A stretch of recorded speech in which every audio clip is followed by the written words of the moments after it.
तो और दोस्तों, आप सभी का स्वागत है मेरा चैनल एडमिशन वाला पर। और आप जानते हैं आपने कितनी मेहनत की है ये परसेंटाइल कमाने के लिए। आपने सीट की बहुत तैयारी की थी। आखिर के लास्ट मिनट तक आपने स्ट्रैटेजी बनाकर आपकी एग्ज़ाम दी और ये परसेंटाइल आपने हासिल किए। तो मुझे लगता है कि ये उसको ऐसे ही ज़ाया ना करें। पूरा एक-एक अंक का हिसाब लगाकर आप अच्छे से अच्छा कॉलेज पाएँ, अच्छे से अच्छा ऑप्शन पाएँ आपके पूरे मार्क्स का इस्तेमाल करते हुए। तो चलिए, उसका एक मेन पड़ाव जो है पूरे एडमिशन सिस्टम का, जिसमें होता है ऑप्शन फॉर्म। और बहुत सारे स्टूडेंट्स ऑप्शन फॉर्म भरते समय बहुत सारी गलतियाँ करते हैं।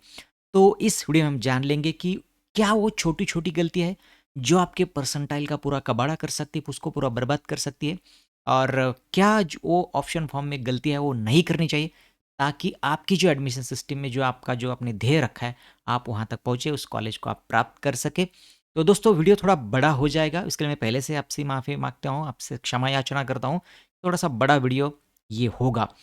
लेकिन मैं ये चाहता हूँ कि आपको कुछ ना कुछ इससे मिले, ताकि आप जो गलतियाँ हो वो अगर एलिमिनेट हो जाए तो बहुत ही अच्छा होगा। तो दोस्तों, करते हैं वीडियो में शुरुआत। और हम जान लेंगे सबसे पहले कि ये चीज़ है क्या ऑप्शन फॉर्म। तो किसी भी एडमिशन सिस्टम में आपको कि कोई भी एक एडमिशन सिस्टम में कुछ कॉलेजेस शामिल होते हैं, बहुत सारे। जितनी-जितनी बड़ी आपकी एडमिशन सिस्टम हो, उतने ज़्यादा होगा। अगर हमारी एमएसटी-सीईटी की बात करें तो और सिर्फ इंजीनियरिंग में 324 कॉलेजेस है और उनकी कितनी ब्रांचेस है पता है आपको? तो बहुत बड़ा कॉम्बिनेशंस ये हो जाता है। तो फिर स्टूडेंट्स को ये कैसे बाँटें? तो इसीलिए स्टूडेंट्स से चॉइस लिया जाता है कि आपको क्या चाहिए, बताइए। उसमें से पॉसिबल है, आपका मेरिट लगता है वहाँ पर, आपका टाइम आने तक अगर खाली रहती है वहाँ की जगह, तो आपको दी जाएगी उसमें से। और इसी वजह से आपसे वो ऑप्शन पूछते हैं कि बताइए, आपकी चॉइस क्या है? आपको सबसे पसंदीदा क्या है? ऑप्शन यानी आपको 1, 2, 3, 4, 5 ऐसे नंबर में आपका प्रेफ़रेंस देना है, आपका चहीता कॉलेज और ब्रांच का जो कॉम्बिनेशन है, वो आपको वहाँ पर देना है। और इसको ही जनरली आप ऑप्शन फॉर्म कहते हैं। और ये एक राउंड के लिए आपका एक ऑप्शन फॉर्म जो है, वो एक उसी राउंड के लिए वो वैध यानी वैलिड होगा। अगले राउंड के लिए फिर से आप उसमें बदलाव कर सकते हो। ये एक अच्छी बात है इस एडमिशन सिस्टम की, एमएसटी-सीटी की। हर राउंड के लिए आप अलग ऑप्शन फॉर्म भरते हो। अगर पहले राउंड में आपको पता चल जाएगा कि कहाँ गलती की थी, तो आप दूसरे राउंड में उसे ज़रूर सुधार कर सकते हैं। बहुत सारे एडमिशन सिस्टम में ऐसा होता है कि एक बार आपने ऑप्शन दिए तो आखिर तक आपको उसी ऑप्शन को लेकर पूरी एडमिशन सिस्टम में पार्टिसिपेट होना पड़ता है। दोस्तों, ऑप्शन फॉर्म के बारे में हमने जान लिया। सभी को पता है आपको कम से कम ये जो ऑप्शन फॉर्म आपने बहुत सारे लोगों ने भरा होगा, हालाँकि ये वीडियो में काम की व्यस्तता की वजह से आपको नहीं दे पाया जल्दी। तो बहुत सारे स्टूडेंट ने भरा भी होगा। जो बाकी है उनको मैं बताना चाहता हूँ कि कम से कम आपको सभी को पता है 1 से 1 और ज़्यादा से ज़्यादा आपको 300 ऑप्शन देने हैं। तो यहाँ गलती की कोई भी गुंजाइश नहीं है। यहाँ पे एक गलती और सारा आपका जो एडमिशन सिस्टम का जो अपना सपना है, वो चकनाचूर हो जाएगा। तो दोस्तों, अ, शुरू करते हैं और सबसे पहले देखते हैं कि क्या-क्या गलतियाँ हैं जो स्टूडेंट्स करते हैं। हमने इतने सालों से देखा है कि स्टूडेंट्स क्या-क्या गलतियाँ करते हैं, तो उसे निचोड़ने की कोशिश करेंगे। दोस्तों, सबसे पहले है कि खुद से फॉर्म भरना, ये बहुत सा बड़ी गलती करते हैं और आजकल के स्टूडेंट तो पढ़ते ही नहीं है। तो वो बहुत एक आपका प्रॉब्लम है कि आप पढ़ते नहीं हो, क्या करना है, क्या कहाँ लिखा है, क्या इंस्ट्रक्शंस दिए, आप अच्छी तरह से पढ़ते नहीं हो, समझ नहीं लेते हो। और फिर प्रॉब्लम ये होता है कि और आजकल आपने वीडियो मतलब वीडियो कंटेंट भी इतना सारा है कि आप भी कन्फ्यूज़ हो जाते हो कि कोई यूट्यूबर ऐसा बोलेगा, कोई इन्फॉर्मेशन देने वाला आपको ऐसा देगा। तो थोड़ी-सी भी अगर उनमें थोड़ा-सा भी फ़र्क आता है तो फिर आप कन्फ्यूज़ हो जाते हो। तो आप खुद से कुछ भी पढ़ते नहीं हो। हालाँकि सारी सिस्टम डिफ़ाइन की है इन्फॉर्मेशन ब्रोशर में, अगर आपने वो पढ़ लिया, सब कुछ आपको समझ में आएगा, किसी का वीडियो देखने की भी आपको ज़रूरत नहीं पड़ेगी, इंक्लूडिंग मेरा भी। दोस्तों, सबसे बड़ी ये गलती है कि खुद से फॉर्म ना भरना। बहुत सारे स्टूडेंट ऐसे हर साल ऐसे आते हैं कि किसी और ने फॉर्म भरा है। मैं तो आपसे यही कहूँगा कि दोस्तों, एप्स में जाकर ऑप्शन फॉर्म मत भरना। आप मत भरो। मैं सभी एफसी को ऐसा नहीं बोलूँगा या फिर सभी कॉलेजेस को ऐसा नहीं बोलूँगा, लेकिन बहुत सारे कॉलेजेस में ऐसा होता है। आप वहाँ पर जाते हैं, वो उनका नाम डाल देते, आपको पता भी नहीं चलता। आपको सिर्फ़ पता चलता है कि हाँ, ऑप्शन फॉर्म में उनका नाम है, लेकिन कहाँ पे आपको ये भी नहीं पता चलता। 1 नंबर पे वो डाल देंगे, सभी को पता है। पहला ऑप्शन अगर मिल जाए, तो वो ऑटो फ्रीज हो जाएगा, आपको लेना ही पड़ेगा और फिर आपको पछताना पड़ता है। बहुत सारी ऐसी केसेस हर साल होती है और मेरी कामना ये है कि इस साल ऐसा ना हो। आप एफसी की हेल्प ना लें तो अच्छा है, क्योंकि ये बिल्कुल मैंडेटरी नहीं है कि आपको एफसी में जाना है। आपका और एफसी का काम अब खत्म हो चुका है। आपको एफसी में जाने की ज़रूरत फिलहाल ऑप्शन फॉर्म के लिए तो बिल्कुल नहीं है। आप खुद घर में जहाँ भी पॉसिबल हो, आप इतना कुछ करते हो मोबाइल पे, तो ऑप्शन फॉर्म नहीं भर सकते? ऐसा नहीं हो सकता, आप कर सकते हो, सब कुछ कर सकते हो। तो आप मेरी अपेक्षा है कि आप खुद ऑप्शन फॉर्म भरें, ये बहुत ही अच्छा होगा कि एप्सी में तो आप ना ही भरें। ये मेरा निजी राय है, लेकिन एप्सी में आप ना भरें। अब ऐसी केसेस हुई है कि उन्होंने उनका कॉलेज का नाम वहाँ पर डाल दिया। चलिए, दूसरा एक और एक बार ऑप्शन फॉर्म पता है सभी को, एक बार ऑप्शन फॉर्म कन्फर्म हो गया तो उसमें कोई भी फिर बदलाव किसी भी कंडीशन में संभव नहीं है। दोस्तों, वो राउंड चला जाएगा आपका और 1 नंबर का कॉलेज मिला तो चला, खत्म हो गया, बात ही खत्म हो गई। दूसरा है कि किसी की हेल्प आप ज़रूर ले लें, अगर कोई प्रॉब्लम है आपको, आप हेल्प ज़रूर लें। आप कैफ़े वाले के पास जाइए, उनकी हेल्प लें, दोस्त की हेल्प, किसी की भी हेल्प लें, लेकिन आपने मन से जो निकाले हुए अपने ऑप्शन है, उसका ही इस्तेमाल करें, वही आप सोच समझ कर ही डालें, कोई और आपका ऑप्शन फॉर्म लॉक ना करे, ये आप देखें। दूसरा है कि बहुत सारे स्टूडेंट, अब चलन आ गया है कि काउंसलिंग, पर्सनल काउंसलिंग या फिर वैयक्तिक आप काउंसलर के पास जाते हो, उनका काउंसलिंग लेते हो। अगर ऐसा कुछ है तो वो तो सारी हेल्प करेंगे, लेकिन फिर आप पूरा डिपेंड ना रहिए कि उन्होंने जो दे दिया चलो ले लिया, वो बताएंगे वो सही है। आप थोड़ा-सा उसको आपके पैरामीटर पर भी उसे खरा उतरिएगा, आपके पैरामीटर भी उसे लगा कर देखिएगा कि चलो सही उन्होंने ये बताया, लेकिन क्या मेरे लिए अच्छा है? क्या मैं वहाँ पर जा पाऊँगा? इसमें क्या अच्छा है? और कैसे-कैसे लगाए कॉलेजेस? क्या आप चाहते हो कि कोई ऐसा कॉलेज है जिसको आप थोड़ा-सा नीचे खिसकाना चाहते हो, या फिर ऐसा कोई कॉलेज है इसकी कोई ब्रांच है जो ऊपर ले, इतना तक आपने उसमें ध्यान देना चाहिए, क्योंकि ये बहुत ही इम्पोर्टेंट चीज़ है।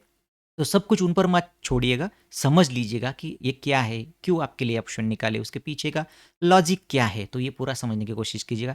सिर्फ़ आपने उनको कुछ दे दिया है तो इसका मतलब ये नहीं कि सारा उन्होंने ही करना है, आप खुद ने कुछ भी नहीं करना है, ऐसा नहीं होना चाहिए। ये मेरा, फिर से मैं कहूँगा कि मेरी ये पर्सनल राय है, लेकिन ऐसा होता है। चलिए अगले मुद्दे की तरफ मुड़ते हैं दोस्तों। सबसे और एक कॉमन गलती ये होती है कि पहला ही ऑप्शन गलत दे देना। बहुत सारे स्टूडेंट्स ऐसे हैं कि पहला ही ऑप्शन ऐसा कॉलेज रामबाऊ शाम्बाऊ, मतलब ऐसा, मेरा कहने का मतलब है कि ऐसा कॉलेज देते हैं कि जिनके बारे में उनको पता नहीं है, और सिर्फ़ उनको पता चला कि इसका मेरिट यहाँ पर ख़त्म हुआ था, मुझे इतने मार्क्स है, मुझे ये कॉलेज मिलेगा, तो उसको ऊपर डाल दिया। और ऑप्शन फॉर्म इनको कई-कई को तो ऐसा लगता है कि ऑप्शन फॉर्म में कहीं पे भी किसी का भी नाम डाल दो, जो आप जितने कॉलेजेस हमने 10-12 निकाले उसमें से जो अच्छा है वो हमको दे देंगे। ऐसा नहीं होता है। अच्छा क्या है आपको डिसाइड करना है, और वो भी सिर्फ़ आप जो कहेंगे ऐसा नहीं, उनका आपको मेरिट भी देखना होगा। मुझे सिर्फ़ पसंद है इसलिए नहीं चलेगा, और बहुत सारे स्टूडेंट्स क्या करते हैं, पहले ही ऑप्शन ऐसा डालते हैं जो उनको मिल सकता है, लेकिन वहाँ पे उनको जाना नहीं है, बाद में पछताते हैं। सभी को पता है पहला ऑप्शन ऑटो फ्रीज होता है, तो फिर आपको पहला कॉलेज या फिर कॉलेज और ब्रांच का कॉम्बिनेशन जो होता है, ऐसा देना है कि वो बेस्ट ही हो, किसी भी हालत में आपको चाहिए, वो अगर मिला आपको, तो बस इस एडमिशन सिस्टम से आपको और कुछ नहीं चाहिए। ऐसी कंडीशन है तो आप उस कॉलेज को 1 नंबर पे ले लो, क्योंकि जो आप 1 नंबर, 2 नंबर, 3 नंबर ऐसे नीचे-नीचे जाओगे, उस नंबर को इम्पोर्टेंस है। बहुत इम्पोर्टेंस है, जो आप 1 नंबर पे कॉलेज रखोगे, इसका मतलब ये है कि सबसे ज़्यादा इम्पोर्टेंट आपके लिए वो ऑप्शन, वो कॉलेज है। तो वो अगर आपको मिल गया, एटो फ्रीज हो जाए, क्योंकि उसके ऊपर तो कुछ आपको एडमिशन सिस्टम नहीं दे सकती। आपने जो माँगा था, सबसे बेस्ट आपको दे दिया। इसलिए वो आपका पहला ऑप्शन एटो फ्रीज करते हैं, और फिर आपको वो लेना ही पड़ता है, आप सिस्टम के बाहर हो जाते हो। तो पहला जो ऑप्शन आप दोगे, वो ऐसा ही दो कि जो अच्छा हो। बहुत बार बहुत सारे स्टूडेंट ऐसी गलती करती है और फिर एटो फ्रीज हो जाता है, बहुत बार ये प्रॉब्लम आता है। तो पहला ऑप्शन जो दे रहे हो आप, वो जैसे कि मैंने बार-बार दोहराया, बेस्ट ही दे दे। अगले इसके तरफ हम, कम ऑप्शन देना। बहुत आलसी स्टूडेंट्स होते हैं कुछ-कुछ तो, जितना आए उतना बैठ गए। आप आज ऑप्शन 3 दिन होते, 1-2 दिन तो कुछ भी नहीं करते, आखिरी दिन फिर ये चलो ये कॉलेज डाल दो, 2-4 कॉलेज डाल दिए, खत्म कर दिया, ऑप्शन फॉर्म भर दिया, फिर बाद में पता चलता है कि अरे ये क्या मिल गया मुझे। ऐसा नहीं होना चाहिए। आप ऑप्शन देने में बिल्कुल आलस ना करें, आप ठीक तरह से उसे समझ कर ही आप ऑप्शन दे दें। कम ऑप्शन मत दें, आपके मार्क्स के अनुसार देख लें, अगर मेरा कितना भी परसेंटाइल हो, भले आपके 20 परसेंटाइल हो, आप 20 परसेंटाइल में अगर सही में इंजीनियरिंग करना चाहते हो, आपको कुछ भी करके इंजीनियरिंग करनी ही करनी है, तो फिर आप 20 परसेंटाइल पे क्लोज़ होने वाले कॉलेजेस देखो, पूछो, पता करो कि वो कॉलेजेस कहाँ पे है, कैसे है, क्या कंडीशन है उनकी, क्या कैसे वो मतलब वहाँ पे कितने स्टूडेंट्स जाते हैं, कहाँ कितने स्टूडेंट बाहर पढ़ते हैं, क्या परिस्थिति है, कॉलेज कहाँ पे, स्टेटस क्या है कॉलेज का, तो क्या आप वहाँ पर जा सकते हो? खुद को पूछो, क्या मैं 4 साल वहाँ पर अ, मुझे करने चाहिए खर्च, उसके बाद क्या होगा? ये सब आपका अगर मिलता है, तो आप उस कॉलेज के ऑप्शन निकालिएगा, फिर उन्हें आप क्रमवार लगा दीजिएगा, उनके मेरिट के अनुसार आप लगा दीजिएगा और भर दीजिएगा। लेकिन आपको ये करना होगा। दोस्तों, अगर कम आप अपने ऑप्शन दे दिए तो हो सकता है कि उसमें से कुछ मिल गए आपको, तो फिर अगर आपको चाहिए था ना हो, आपने ऐसे डाल दिया हो, तो प्रॉब्लम हो जाएगा ना। और अगर ठीक है, आपको जो चाहिए वो ये वही मिल गया तो कोई प्रॉब्लम नहीं है। लेकिन अगर कम ऑप्शन देने की वजह से ये ज़्यादा पॉसिबिलिटी होती है कि आपको कॉलेज नहीं मिलता है। बहुत बार ऐसा होता है कि स्टूडेंट्स क्या करते, कुछ ऑप्शन दे देते, लेकिन और दूसरी एक बात इसमें भी कम ऑप्शन का मतलब ये भी होता है कि आपके मार्क के अनुसार भी ऑप्शन नहीं देते। मुझे 67 परसेंटाइल है, तो 67 के ऊपर के सभी ले लिए तो भी चलता है कॉलेजेस। आप जाओ विजिट या सीयूईपी तक जाओ, कोई प्रॉब्लम नहीं। लेकिन 67 परसेंटाइल पर क्लोज होने वाले मैं जहाँ जा सकता हूँ, ऐसे कॉलेजेस भी मेरे ऑप्शन फॉर्म में होने चाहिए, नहीं तो मुझे कॉलेज नहीं मिलेगा। और ये भी गलतियाँ स्टूडेंट्स करते हैं कि कम ऑप्शन यानी उनके मार्क के अनुसार भी ऑप्शन नहीं देते। तो आपको ऐसा नहीं करना है, कम ऑप्शन भी नहीं देने हैं और आपके मार्क के अनुसार भी ऑप्शन आपके ऑप्शन फॉर्म में इंक्लूड होने चाहिए। चलिए दोस्तों, अगले हमारा जो गलती है उसके पर जाते हैं। दूसरा कि ऑप्शन नंबर गलत, हमने पिछले स्लाइड पर ही डिस्कस किया था कि ऑप्शन नंबर बहुत इंपॉर्टेंट चीज़ है। आप किसको किस नंबर पर रखते हैं, ये बहुत इंपॉर्टेंट और ये बहुत मायने रखता है। तो आपको ऑप्शन फॉर्म भरते समय ये मैंने उदाहरण के तौर पर ले लिया है। कॉलेज की डिमांड के अनुसार आप ऑप्शन दे दे। मुझे अच्छा लगता है डीवाई पाटिल, ओके कोई बात नहीं, डीवाई पाटिल अच्छा लगता है, लेकिन फिर उसके बाद में सीयूईपी का कॉम देने का कोई मतलब नहीं है, कोई मतलब नहीं। ये आपका ऑप्शन टेस्ट होगा ही नहीं कभी। बाद में विजिट है कॉम का भी ऑप्शन आपका टेस्ट होगा ही नहीं, क्योंकि इसका कट ऑफ इनसे कम है। तो ये कॉलेज आपको कभी मिला तो यही डायरेक्टली मिल जाएगा, बात खत्म, नीचे का कुछ मिलेगा नहीं। चाहे वो कितना भी अच्छा, आपको 99 परसेंटाइल भी हो, आपको 100 परसेंटाइल भी हो, आपको ऐसा अगर आपने ऑप्शन फॉर्म भरा तो सीयूईपी आपको कभी नहीं मिल सकता। तो आपको क्या करना है, आपका चहिता भले ही कोई कॉलेज हो, आपको अगर ऑप्शन फॉर्म में ऑप्शन देने हैं ऊपर के, तो उनको आपको ऊपर लेना होगा। मतलब एक नंबर पे आपको सीयूपी को ही डालना होगा, अगर आपको डालना है आपके ऑप्शन फॉर्म में तो। मतलब कॉलेज की डिमांड के अनुसार, कॉलेज की डिमांड क्या है, कितने परसेंटाइल पर वो क्लोज होता है, आपने जितने भी निकाले हो कॉलेज 10 12 20 जितने भी कॉलेज निकाले, जब आप ऑप्शन फॉर्म में वो दोगे कॉलेज डाल दोगे, तो उनका कट ऑफ देख लीजिए। जिसका कट ऑफ ज़्यादा है वह कॉलेज आपके ऑप्शन फॉर्म में ऊपर आना चाहिए। नीचे जाने से उस कॉलेज का कोई फ़ायदा नहीं, सिर्फ नंबर आपके ऑप्शन फॉर्म का बढ़ेगा, लेकिन वह ऑप्शन कभी नहीं आपको मिलेगा, उसका कोई फ़ायदा नहीं होगा। इसके नीचे हम मैंने बहुत सारे कॉलेज भी डाल दिए, तो उसका कोई फ़ायदा नहीं, क्योंकि अब ये मेरे मेरिट में बैठता है, यही मिल मिल जाएगा, बाकी मुझे नहीं मिलेगा, क्योंकि टेस्ट ही होगा नहीं आपका सबसे पहला ऑप्शन। क्योंकि सिस्टम क्या देखेगी, जब आपका नंबर आएगा मेरिट में, तो सिस्टम देखेगी कि आपका सबसे चाहिए ऑप्शन आपको मिल सकता है क्या? मिल सकता है, तो वो दे देगी, नीचे कोई विचार ही नहीं करेगी। नहीं मिलता है तो फिर नीचे-नीचे सिस्टम जाएगी कि ये मिल सकता है क्या? ये मिल सकता है क्या? ये मिल सक जहाँ पे आपका मेरिट बैठता है, वो आपको मिल जाएगा। तो इसकी वजह से ज़्यादा कट ऑफ वाले अच्छे कॉलेजेस को आपको ऊपर ही लेना होगा, और यही सिस्टम है, इसमें आपको उनके अनुसार चलना होगा। आपकी चाहे कितना भी अच्छा आपको बहुत अच्छा लगता हो, लेकिन उसे उसकी जगह पर ही रखना चाहिए ऑप्शन फॉर्म में, तभी आपका ऑप्शन फॉर्म सही मायने में ऑप्शन फॉर्म हो जाएगा। तो दोस्तों, जनरली जो स्ट्रैटेजी वैसी होनी चाहिए कि टॉप के कॉलेजेस को आप ऊपर ले लें। क्रम कैसा रहना चाहिए ऑप्शन फॉर्म में? तो टॉप के कॉलेजेस जो जो ज़्यादा कट ऑफ पर क्लोज होते हैं उनको टॉप रखो। उसके बाद आपके स्कोर से ज़्यादा ऊपर वाले जो कॉलेजेस है उनको आप ऊपर ले लो। फिर आपके स्कोर के आसपास क्लोज होने वाले कॉलेजेस भी आपके ऑप्शन फॉर्म में नीचे डालो। और सबसे नीचे, उसके भी नीचे, आपके स्कोर के नीचे भी कम, मतलब मुझे 98 परसेंटाइल है तो 97.99, 97.80, 97.75, ऐसे जो कॉलेजेस हैं जहाँ मैं जा सकता हूँ, ये प्रिलिमिनरी ये कंडीशन ये है कि ऑप्शन फॉर्म में ऐसे ही ऑप्शन डालें जहाँ आप जा सकते हो, जहाँ आपको जाना है, बस वही ऑप्शन ऑप्शन फॉर्म में आने चाहिए। ऐसा कोई भी एक भी ऑप्शन ऑप्शन फॉर्म में नहीं आना चाहिए कि मुझे वो लगता है कि नहीं जाना चाहिए यार वहाँ पे, वो मुझे वहाँ पे नहीं जाना था। ऐसा आपके मुँह से नहीं आना चाहिए। आप वो सोच समझ कर ही डालना है, और अपने आपके कट ऑफ से नीचे भी डालें तो आपको एक्सेप्ट है, ऐसे ही कॉलेजेस उसमें डालें, ताकि आपको 100% कॉलेज भी मिल जाए और फिर बेटरमेंट के लिए आपको और बेटरमेंट के लिए आप जाए, बेटरमेंट का चांस आप ले लें। चलिए, वही मुद्दा फिर से आ गया कि जिस कॉलेज में जाना नहीं, उसको ऑप्शन देना नहीं, जिस गाँव को जाना ही नहीं, उस गाँव का रास्ता भी नहीं पूछना है। और यही स्ट्रैटेजी अच्छी रहेगी ये इस पूरे सिस्टम में भी, क्योंकि जिस कॉलेज में आपको जान किसी भी हालत में ऐसा होता है कई बार कि किसी भी हालत में मुझे उस कॉलेज में नहीं जाना है, तो फिर उसका ऑप्शन आपके ऑप्शन फॉर्म में नहीं आना चाहिए, क्योंकि मिलने के बाद बहुत प्रॉब्लम होता है और बहुत सारे स्टूडेंट्स ऐसे बोलते हैं बाद में कि वो मुझे कॉलेज नहीं चाहिए था, लेकिन वो क्या है, वो मैंने डाल दिया और फिर वो मुझे मिल गया। फिर ऐसा कैसे डाल दिया? वो नहीं डालना चाहिए। तो जिस कॉलेज में आप जाना चाहते हो, बुरे से बुरे परिस्थिति में, वर्स्ट सिनेरियो में भी आप एडमिशन वहाँ पे लोगे। कुछ भी नहीं मिला मुझे तो ये ठीक है मेरे लिए, सबसे लास्ट में ठीक है।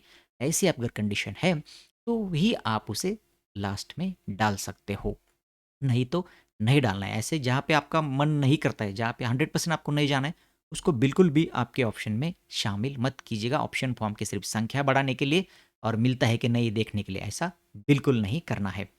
चलिए, अगली हमारी जो गलती है वो है समांतर कोर्स और ब्रांच का विचार ना करना। बहुत सारे स्टूडेंट्स ऐसे हैं कि अ, विचार नहीं करते, यानी वो करना चाहिए क्योंकि उनका ज़्यादा फ़ायदा उसमें होगा।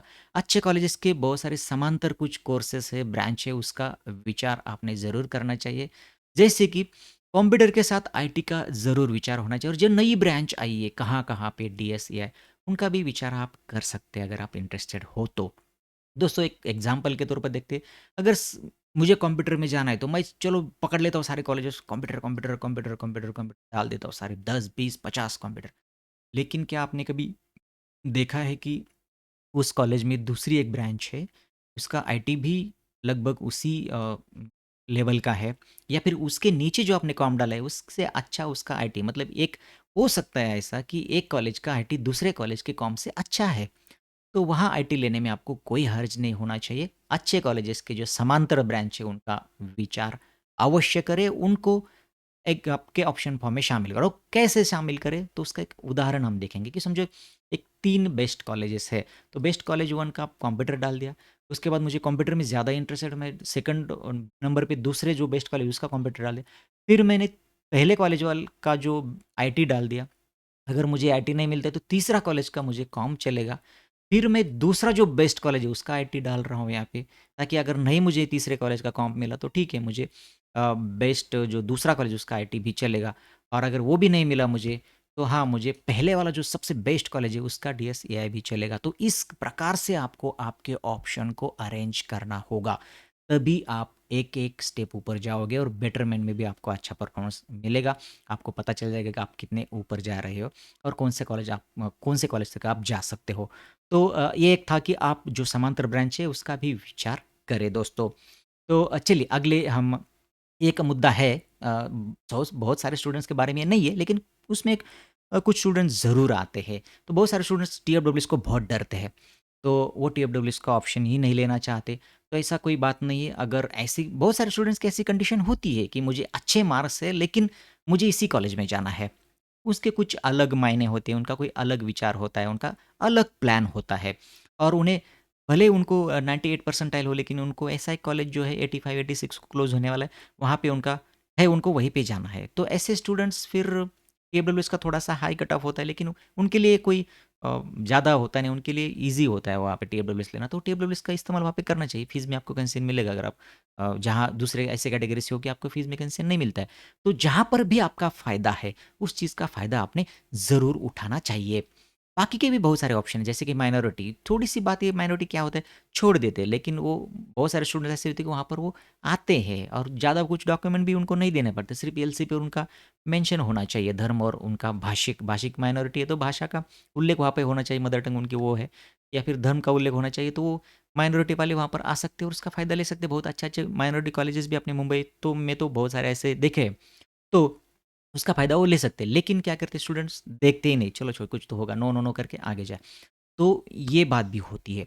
तो मेरा कहना बस इतना ही है कि जितना हो सके उतने सीट टाइप पर क्लेम करें उतना अच्छा है। जितने हो सके आप जितने जितने भी टाइप के लिए एलिजिबल हो, सब पे क्लेम करो, ताकि उससे आप थोड़ा-थोड़ा ऊपर जाके अच्छे से अच्छा कॉलेज आप प्राप्त कर सकते हो। बहुत सारे स्टूडेंट्स तो कैटेगरी का जो उनका सीट है कि उसका भी इस्तेमाल नहीं करते। जिन स्टूडेंट्स को आप देखो, अभी जब अलॉटमेंट होगा, तो अलॉटमेंट में आप देखो जिन ओबीसी स्टूडेंट्स को ओपन का सीट मिला, इसका मतलब ये है कि उन्होंने अपने ओबीसी के फ़ायदे, मतलब ओबीसी का इस्तेमाल ही नहीं किया, ओबीसी के मार्क, उनको ओपन में ही सीट मिल गई। तो इससे अच्छा और बेहतर कॉलेज उनको मिल सकता था। जिन कैटेगरी स्टूडेंट्स को ओपन की सीट मिलती, इसका सीधा-सीधा अर्थ ये होता है कि उन्होंने अपने मेरिट का पूरा फ़ायदा नहीं उठाया, उनको और बेहतर ब्रांच, बेहतर कॉलेज मिल सकता था। लेकिन अगर ऐसी कंडीशन है, उनको वही चाहिए, तो फिर हम उसमें कुछ नहीं कर सकते, वो उनकी इच्छा है और वो जो चाहे वो कर सकते हैं। चलिए, हमने ये भी देखा कि आप बहुत सारे बाकी के जो ऑप्शन हैं, उनका भी आप फ़ायदा ज़रूर लें। दोस्तों, अगले हमारे मिस्टेक की तरफ मुड़ते हैं, तो अगला है कि एक ही कॉलेज के सभी ब्रांच, ये भी बहुत कॉमन मैंने मिस्टेक देखा है पिछले कुछ सालों में, बहुत सारे स्टूडेंट्स ऐसा करते हैं। उनको अच्छा लगता है ना वो कॉलेज, पकड़ लिया, सारी ब्रांच डाल दी आपने एक फॉर्म में, 1, 2, 3, 4, 5, 6 नंबर पे। बिल्कुल नहीं सोचा उसका कट ऑफ क्या है, मेरी राय क्या है, मुझे क्या करना है, ये भी नहीं सोचते। तो मैं स्टूडेंट्स को कहना चाहूँगा, ये हालाँकि पर्सनल है, पर्सनल चॉइस है, किसी को ऐसा हो सकता है कि मुझे एक पर्टिकुलर कॉलेज का प्लानिंग भी चलेगा और प्लानिंग पे चले जाते हैं। ऐसा पिछले साल हुआ था, एक स्टूडेंट ने प्लानिंग भी वहाँ पे ले लिया, लेकिन बाद में उसे पछतावा हुआ उसका। तो ऐसा नहीं होना चाहिए। तो अच्छा कॉलेज है, ठीक है, लेकिन आप अपनी जो चहेती ब्रांच है, वो उस पर चिपके रहे, उसे ना छोड़िए, क्योंकि आपको 4 साल पढ़ना है, आगे ज़िंदगी भर उसका टैग आपको लगा रहेगा कि आपने यूजी किस में किया है। तो आपको क्या करना है, कॉलेज और आपकी चहेती ब्रांच, आपको जिसमें करियर करना है वो ब्रांच, दोनों का भी तालमेल बिठाना पड़ेगा। ऐसा नहीं है कि एक मुझे कॉलेज, एक एग्जांपल के तौर पर मैंने दिया, सीयूईपी का एक सिर्फ एग्जांपल दिया, लेकिन बहुत सारे स्टूडेंट्स ऐसे जो निचले कॉलेजेस है, उनके भी सारे ब्रांच वहाँ पर डाल देते हैं। मुझे मिल सकता है वो, तो फिर डाल देते सभी। तो लेकिन फिर क्या होता है कि कॉलेज अच्छा उनको मिलता है, लेकिन बहुत सारे ऐसे स्टूडेंट्स हैं, अभी मैंने पिछले 4-5 सालों का भी अगर विचार किया, तो ऐसे बहुत सारे स्टूडेंट्स आते हैं कि उनको वो कॉलेज मुझे मिल गया, लेकिन वो ब्रांच नहीं मिली सर, उसको कुछ क्या करें? ऐसा हो नहीं सकता, क्योंकि जिस ब्रांच की डिमांड है उनका कट ऑफ ज़्यादा जाएगा, लेकिन आपको वो चाहिए वो नहीं मिल सकता है। लेकिन जिस ब्रांड की डिमांड, ब्रांच की सॉरी, डिमांड कम है, वो आपको मिल जाएगा अच्छे कॉलेज में। इसका मतलब ये नहीं कि आप अपने ब्रांच से कॉम्प्रोमाइज़ करें, तो ऐसा नहीं होना चाहिए। तो ये एक एग्जाम्पल के तौर पर दिया, सारे उन्होंने यहाँ पर डाल दिए एक ही स्टूडेंट को। तो अगर वो मेरिट में बैठता है सिविल में, तो सिविल उसको मिल जाएगा, लेकिन फिर वो क्या कि मुझे सीओपी मिला यार, लेकिन मुझे कॉम चाहिए था। ऐसा फिर प्रॉब्लम होता है, और उनको ऐसा लगता है कि एक बार मिल गया तो सेकंड राउंड में फिर से मिलेगा, तो ऐसा नहीं होता है।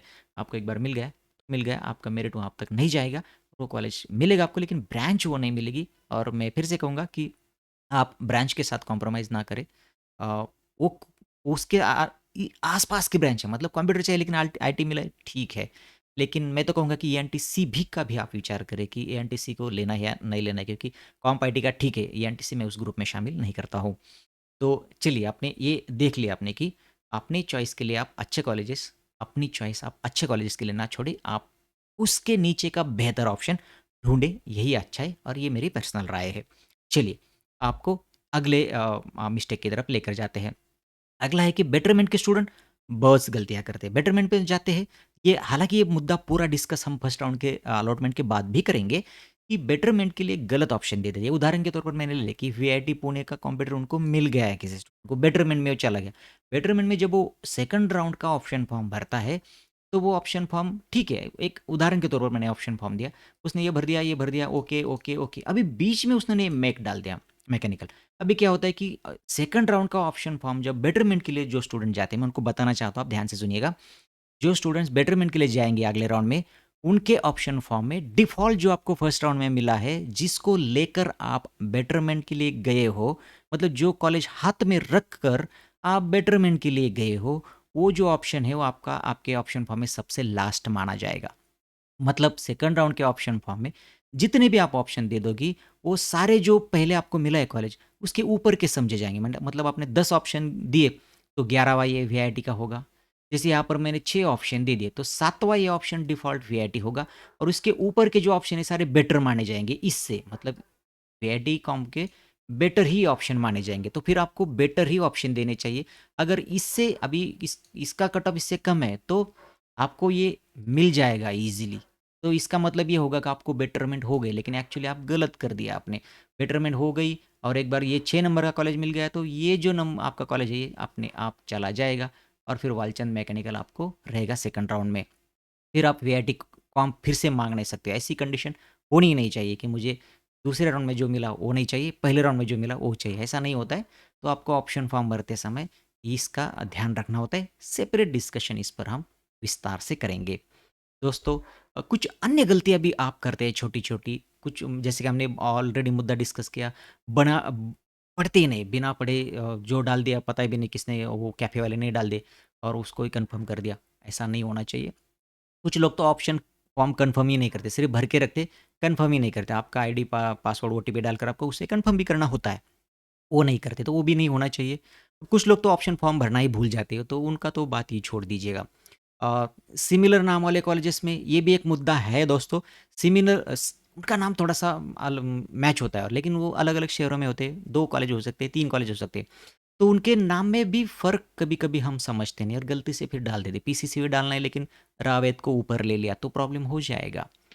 और डीवाई पाटिल के भी 2-4 कॉलेजेस है, ऐसे बहुत सारे ग्रुप्स हैं उनके, अलग-अलग कॉलेजेस है लेकिन उनके अलग-अलग कट ऑफ है। तो आपको ध्यान रखना होगा कि कौन से कॉलेज को आपने कहाँ पर रखा है।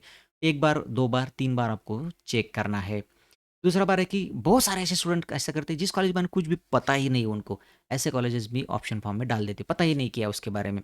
हाँ, उन्हें मिल सकता है, पता चला किसी ने लिस्ट दे दी, हाँ, उसमें ये मिल सकता है, लेकिन वो कॉलेज है कहाँ पे, उसका क्या स्टेटस है, मैं वहाँ पे रह सकता हूँ क्या, मैं जा सकता हूँ क्या वहाँ पर, कैसा कॉलेज है, इसके बारे में भी बहुत से स्टूडेंट बाद में ये करते कि मुझे यहाँ नहीं अच्छा लगता है, नहीं आना चाहिए था।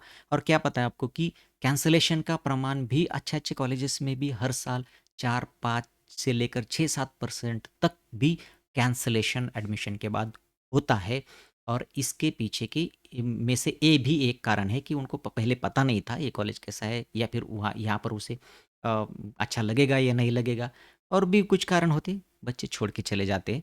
तो ये भी नहीं होना चाहिए। आप जान लें कॉलेजेस को, जो भी आपने ऑप्शन फॉर्म में डाले, पहले उनको जान ले, ठीक है यहाँ पर है, ये ऐसा-ऐसा है, यहाँ पर ऐसा करना है, सारी जानकारी ले लो, ये कॉलेज ऐसा है, उसमें इसके बारे में ऐसा है, सारा कुछ पता करो, ताकि जब आप जाओगे, तो आप पहले से उसके बारे में जान लो और आप वहाँ पर एडजस्ट हो जाओगे।